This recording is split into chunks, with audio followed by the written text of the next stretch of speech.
మిమ్మల్ని అడిగితే కేసులు పెడతారా? మీరు కేసులు పెడితే నేను భయపడతానా? అరే బిడ్డ, నేను కేసీఆర్ శిష్యుని, నేను భయపడే ప్రసక్తే లేదు.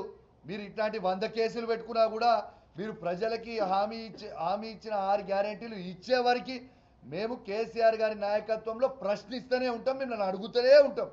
మీరు 100 కేసులు పెడితే పెట్టుకొని కేసులకు ఎవరు భయపడేటోడు లేడు.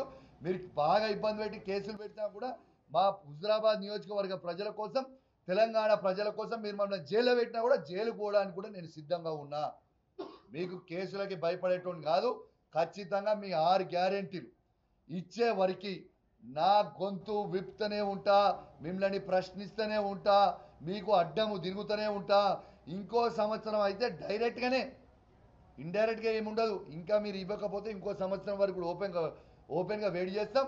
డైరెక్ట్గా ముఖ్యమంత్రి కాన్వేకే అడ్డం తిరుగుతా. ఒక శాసనసభ్యునిగా రాసి పెట్టుకొని మీరు ఏం చేస్తారో చేసుకోరి.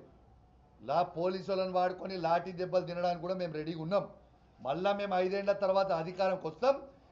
ఎవరైతే మమ్మల్ని ఇబ్బంది పెడుతుర్రో అప్పుడు ఉంటుందిరా మీకు స్వామి రంగా, మామూలుగా ఉండదు, గుర్తు పెట్టుకోరని చెప్పి కూడా ఈ సందర్భంగా మీకు కూడా తెలియజేస్తూ సెలవు తీసుకుంటా ఉన్నాను.